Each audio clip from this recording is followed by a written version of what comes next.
Brilliant. I'm here with All Aboard and Fiona Lee. How you doing, Fiona? Hello, I'm good, thank you. How are you? I'm very well, thank Yeah? you. Yeah.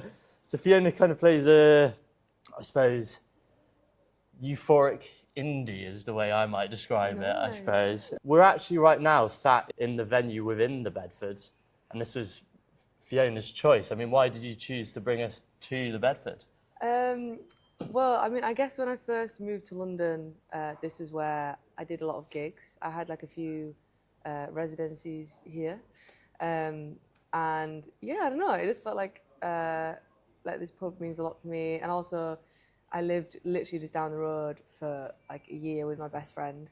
And yeah, so then she worked in the pub, so we were just here all the time. She's called Sky. We were like best friends in school, and then yeah, when we were like 20, 21, we decided to move into a flat in London together, and yeah, decided to move just down the road, and yeah, I still did lots of gigs here, and we'd come here like pretty much every Friday for a boogie.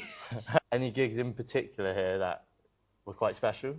Yeah, I do. Although I don't, there was one gig where I have this song called Mother on the EP, and I wrote it in 2020. I was 20 years old, and so it's quite an old song now.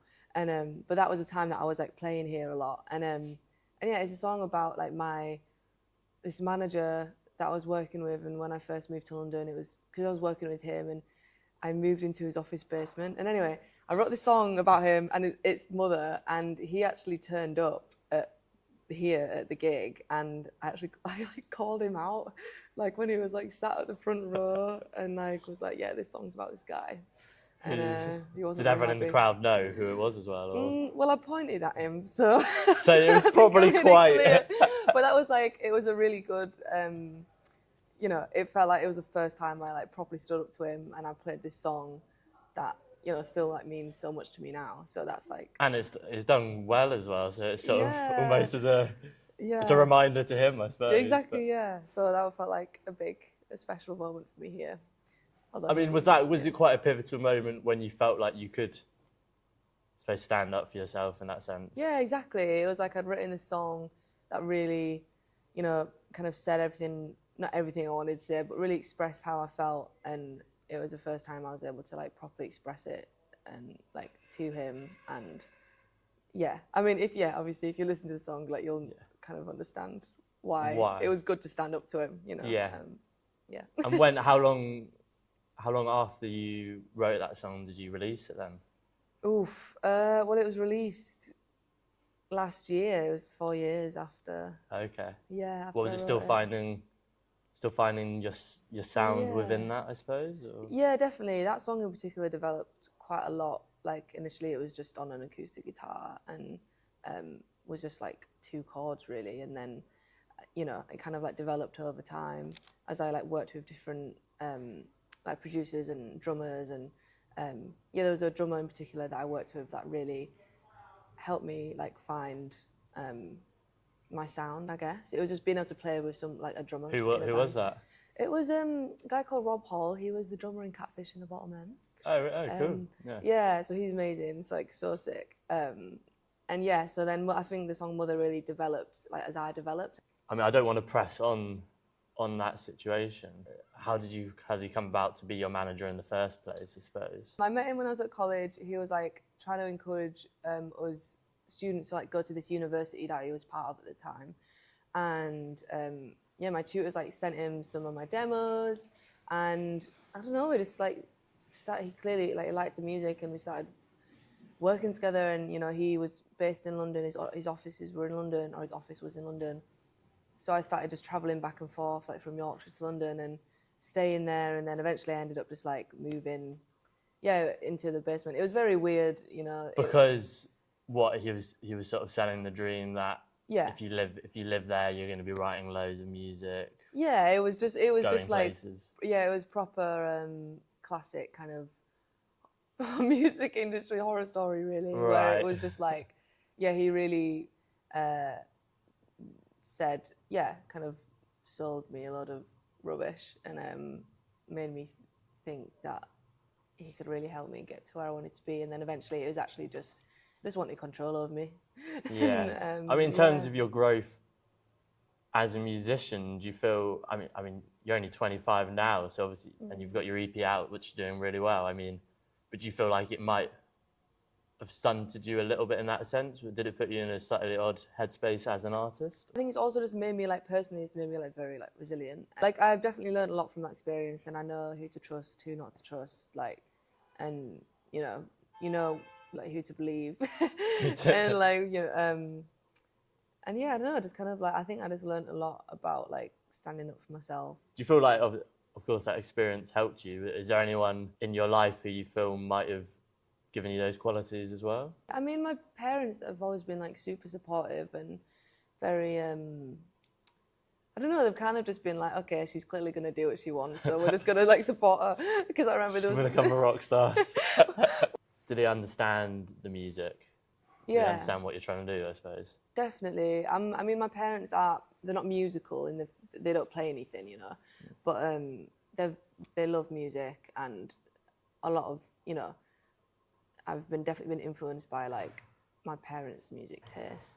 I mean, my dad's favourite band is Genesis, which, I mean, I don't listen to them, but I was, like, brought up listening to them, and, like, U2 and Pink Floyd, Kings of Leon, and Bruce Springsteen was a huge one.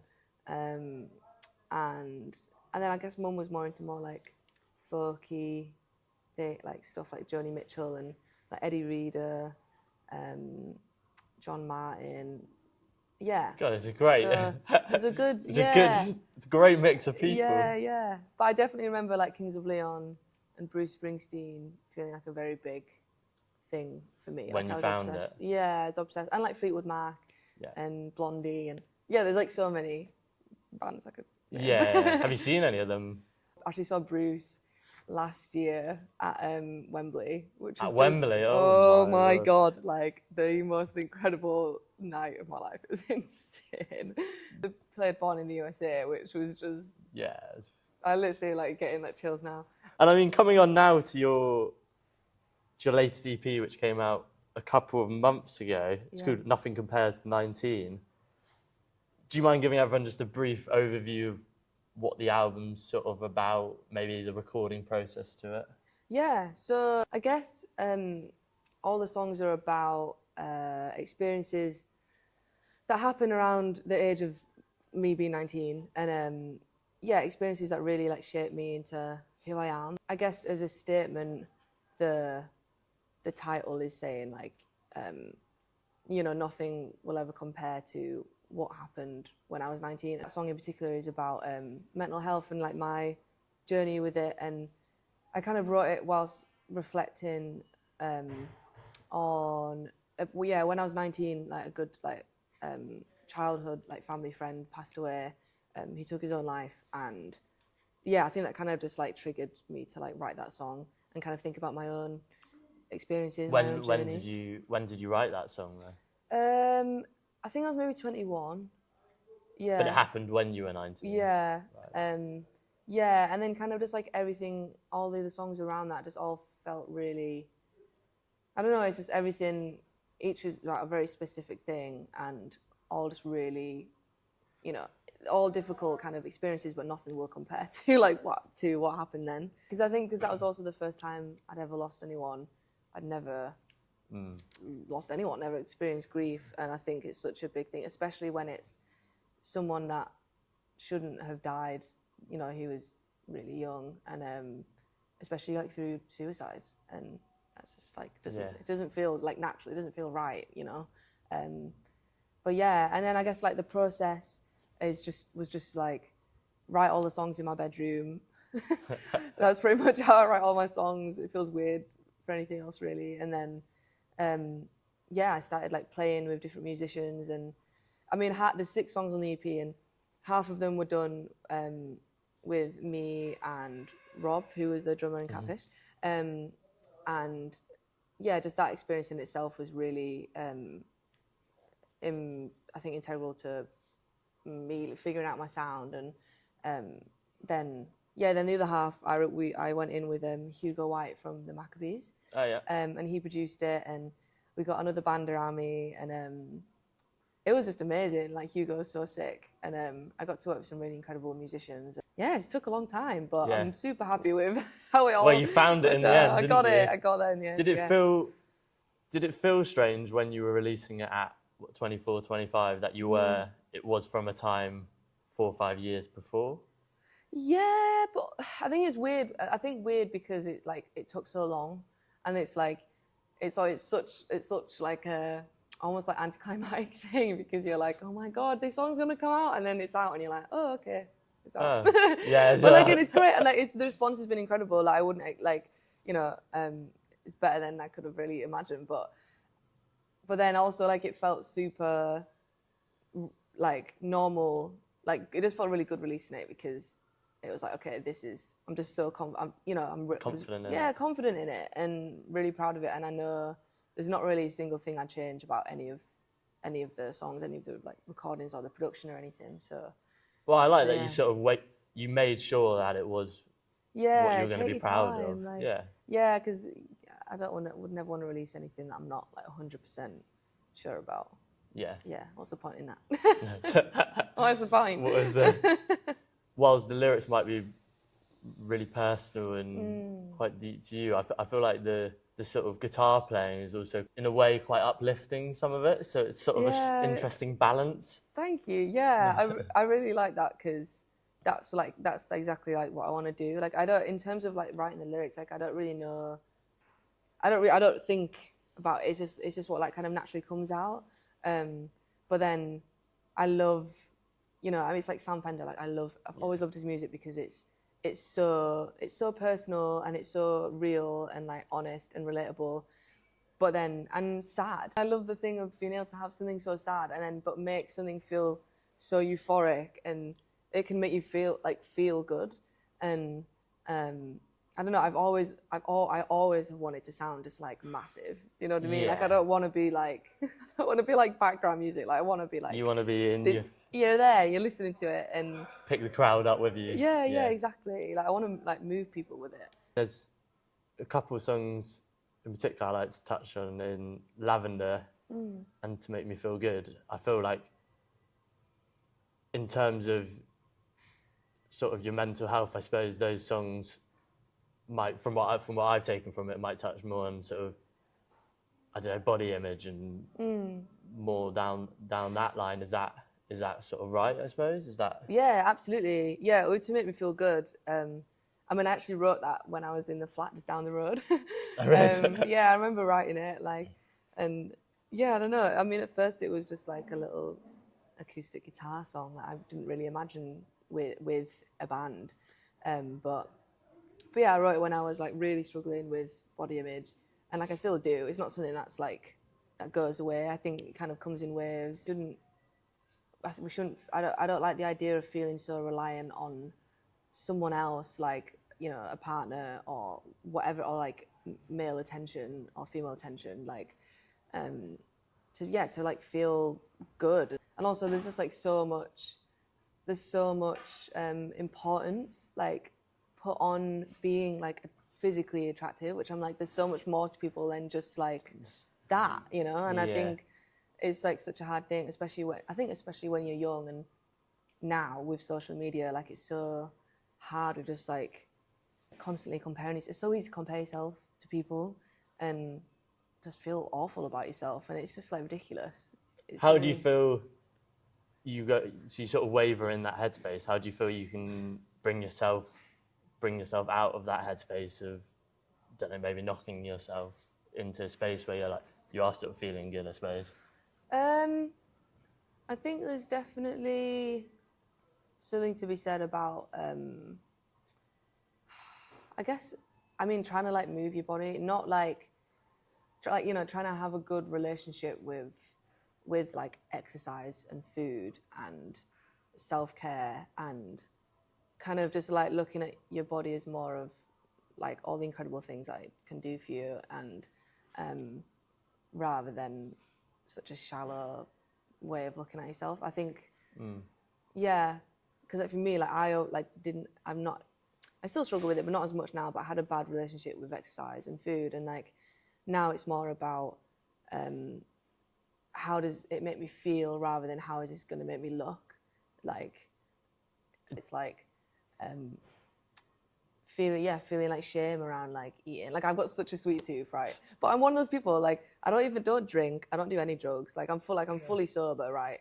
And Oh, completely. You would never even have a beer or anything. never. Or... I've never been drunk in my entire life. Really? No, I know, Wow. which is honestly, like, That's cool. But I have such a sweet tooth, but it's like, you gotta have something, you know, like you gotta have some kind of vice. What is your guilty pleasure? I mean, I'm not guilty about it anymore. My pleasure. Sorry, that was the wrong. Well, that's the thing, isn't it? God, yeah. No, I just love chocolate. I'm such like a chocolate cake. I'll take chocolate cake any day. Chocolate cake and a cup of tea. Especially as a woman, you know, like male validation and all of that stuff, and getting validation on social media, which is just like actually doesn't make you actually feel good. I feel like obviously the sound of your EP would have naturally got a lot of attention, but do you feel lyrics-wise, have you got quite a nice reception, lots of nice message about how it might have potentially helped people in a sense? I think it's more like at gigs really that people tend to be like, oh wow, like I really feel that, like I get that. Yeah. And that's really nice because it's like, well, it feels like I'm doing something right by doing that. I think people tend to get it, and it's been really nice. Yeah, no, I really do feel like the lyrics sort of, the themes you're sort of tackling are, I don't know, you're going to places that not many artists find it easy to go to, so I feel that really will resonate with people well, I suppose. Yeah, thanks. The way the All-the-Ball interviews work is we go to places that mean something to the artist, which is why we've come to the Bedford. Yeah. But if we were going to Yorkshire, where do you think you might pick from home? Probably.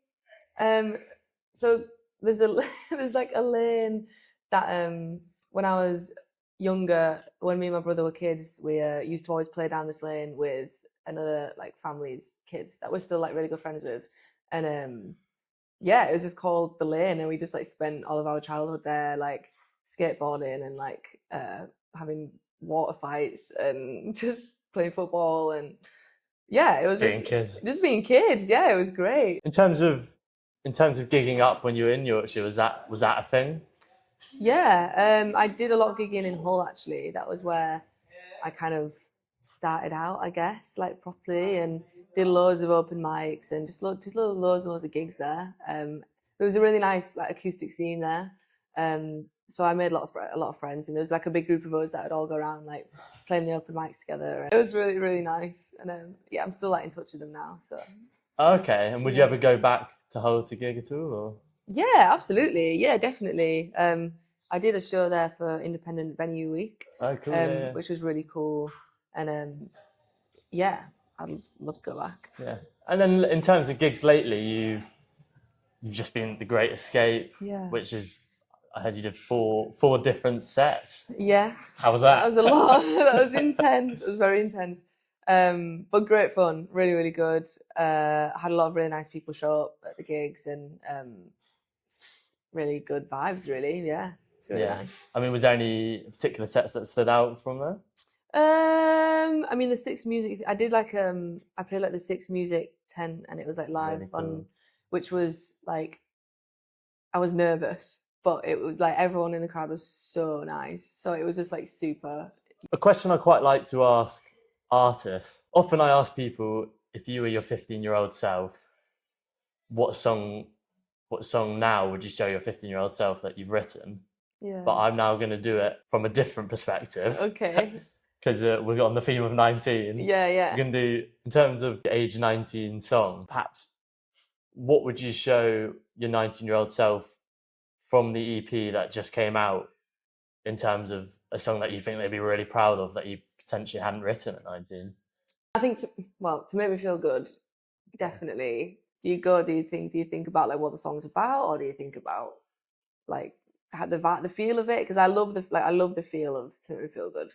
I think it just feels very uplifting and like euphoric, and I think I could have maybe done with some of that feeling when I was 19. When you were 19, yeah. Yeah, definitely. So that one. And funny enough, that touches nicely on my next question. Is there potentially a new EP or an album in the works? Yeah, so there's another EP. It's not recorded yet, but it's all written. And you know the songs that are... Yeah, I've got the songs. Like, I'm really excited about going back into the studio. It's still very personal and like, if not potentially more, because it's very like specific about specific things, but it's very much still about like kind of growing up, but it's more about like that my like stages of like early adulthood and kind of you know, you don't have anyone in the world, you don't have anyone there like protecting you. You've kind of got to figure things out yourself, and there's a lot to do with like different relationships, like friendships, and figuring out like who's right for you and who isn't, and kind of... Is that something you've sort of been going through the last few years? Yeah, definitely, yeah. Or it's something I went through, I think. But yeah. In what sense you feel potentially you might have, some older friends you might have started to not see eye to eye as much in that sense? Yeah, I think, and just realising like the people that are actually like championing your... Yeah, people that go for you, people that kind of like try... It's like making mistakes, but it's being like, well, you know, the right people won't like abandon you, basically. Could people expect a sort of similar sound to the first EP as well?